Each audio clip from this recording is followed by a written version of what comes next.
Nou vriende, goeiemôre. Ons is die Here nog dankbaar dat ons uitgespaar is, dat die Here nog 'n nuwe dag tot ons lewens toegevoeg het. Ons eer die Here vir sy instandhoudende genade, en dat hy ons dag na dag dra en seën met die keer van sy seëninge. Wonderlik om te weet dat die Here vir ons sê dat die opening van sy woord gee wysheid. Dit maak die eenvoudiges verstandig, en die gebed van my hart is dat die Here vir ons ook deur die wysheid van sy woord, deur die waarheid van sy woord verstandig sal maak, sodat ons nou gesed kan handel in alles wat ons doen. Nou, ons gaan vanmôre begin stilstaan by hierdie baie besondere gedagte van ons denke of bedink dit.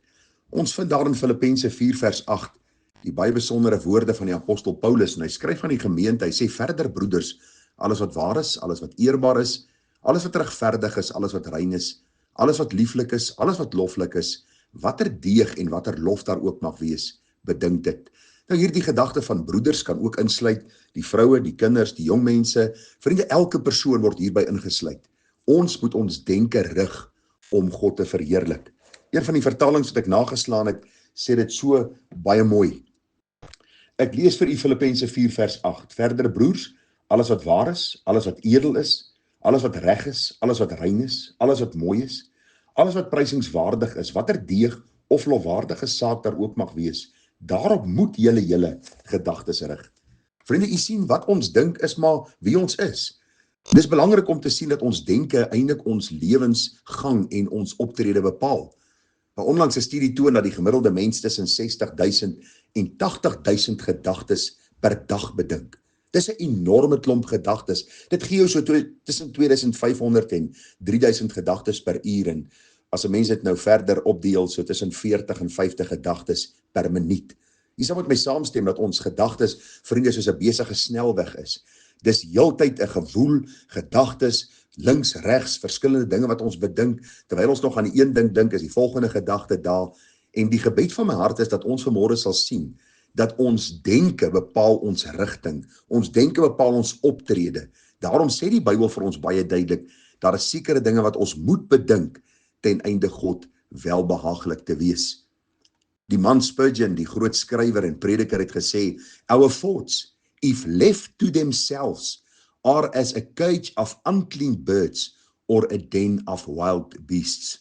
Dit is so mooi wat hy hier sê is, as ons gedagtes, vriende, nie gevangene geneem gaan word tot gehoorsaamheid aan die Here, as ons gedagtes nie georden kan word volgens die waarheid van die woord nie, is ons gedagtes boos, is dit sondig, is dit bevlek met allerhande onreinheid, en daarom gaan ons vanmôre ook 'n bietjie kyk na die gedagtes wat ons moet bedink. Jy sien, die Bybel is baie duidelik daaroor dat ons gedagte lewe dan ook ons optrede bepaal. Hoor wat sê Spreuke 4:23, bewaak jou hart meer as alles wat bewaar moet word, want daaruit is die oorspronge van die lewe. Die engel sê, carefully guard your thoughts, because they are the source of true life. Jy sien, aan die een kant praat die Afrikaans van die hart wat bewaak en bewaar moet word, die Engels praat van die gedagte wêreld, want soos ons dink, so is ons, so tree ons op. Markus 7 vers 14 sê, en hy het die hele skare na hom geroep en vir hulle gesê, luister almal na my en verstaan, daar is niks wat van buite af in die mens ingaan, wat hom onrein kan maak nie, maar die dinge wat van hom uitgaan, dit is die dinge wat die mens onrein maak. En hy sê vir hulle, wat uit die mens uitgaan, dit maak die mens onrein, want van binne uit die hart van die mens kom die slegte gedagtes. Egbreek, hoerery, moord, diewery, hebsug, boosheid, bedrog, losbandigheid, afguns, lastering, hoogmoed, dwaasheid. Al hierdie booshede kom van binne uit en maak die mens onrein.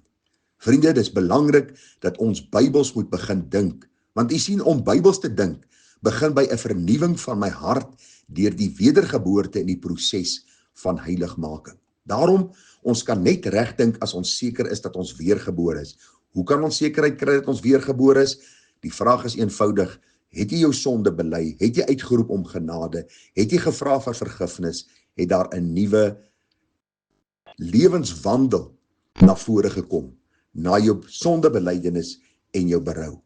Die Bybel sê vir ons word nie sondeloos nie, maar ons begin anders dink, ons begin anders doen, ons begin anders optree. En hoor hoe beskryf Paulus dit in Romeine 12. Hy sê, ek vermaan julle dan broeders, ons kan ook hier insit, ek vermaan julle dan susters, ek vermaan julle gemeente, wat almal insluit by die ontferming van God, dat julle liggame stel as 'n lewende heilige en aan God welgevallig geoffer, dis ons redelike godsdiens, en word nie aan hierdie wêreld gelykvormig nie, maar word verander deur die vernuwing van julle gemoed, sodat julle kan beproef wat die goeie en welgevallige en volmaakte wil van God is. Jy sien, ons liggaam is maar hierdie voertuig waarmee ons dinge doen. Mense sien ons liggaam, hulle sien my oë, my ore, my mond, my hande, my voete, hulle hoor wat ek sê, en alles kom eintlik maar van die beheerkamer af, my denke, my gedagtes. Daarom sê die apostel Paulus, dat ons moet verander word deur die vernuwing van ons gemoed. Die engel sê dit, dat ons to be transformed by the renewing of your mind. Dis so mooi, die ander vertaling sê, but be changed and made new in mind. 'n Ander vertaling nog verder sê, but let God change the way you think. Dis net God wat ons denke kan orden, kan verander, kan vernuwe, en hy doen dit deur sy wonderlike woord. En ag vriende, as u saam met my gevolg het, het u gesien hoe belangrik ons gedagte is. Dis belangrik om die regte dinge te bedink.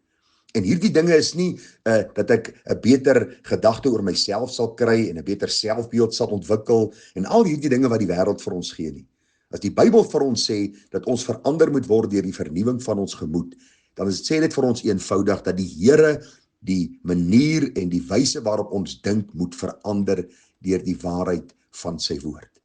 En ag vriende, ons gaan so in die dae wat kom hierdie vers so 'n bietjie uitmekaar uithaal, Filippense 4 vers 8, om vir u te verduidelik wat die apostel Paulus sê as hy sê, bedink alles wat waar is en bedink alles wat edel is. Dat ons bietjie na hierdie goedjies sal kyk om te sien, hoe kan ons gedagtes orden, sodat hierdie klomp gedagtes wat ons in 'n dag bedink, in so 'n mate God welbehaaglik sal wees, dat dit ons voetstappe sal rig op die weg van geregtigheid, dat die wêreld sal sien ons behoort aan die Here Jesus, omdat ons van binne na buite 'n lewe leef wat God welbehaaglik is. Mag die Here vir ons groot genade gee, hier by die inleidende gedagte, dat ons sal begin dink oor wat ons dink, dat ons sal oplet oor wat in ons gedagtes aan die gang is, en dat ons vir onsself die vraag sal afvra, tree ek nie miskien op soos ek optree, omdat my denke nie vernuwe is, omdat my denke nie georden is, omdat my denke nie gevul is met God se waarheid en woord nie. Mag die Here ons genade gee, wysheid gee, ons sal môre aangaan, mag die Here ons seën, dat ons ook reg sal dink om reg op te tree, om hom welbehaaglik te wees. Groete vir u, seën, mooi dag verder, tada.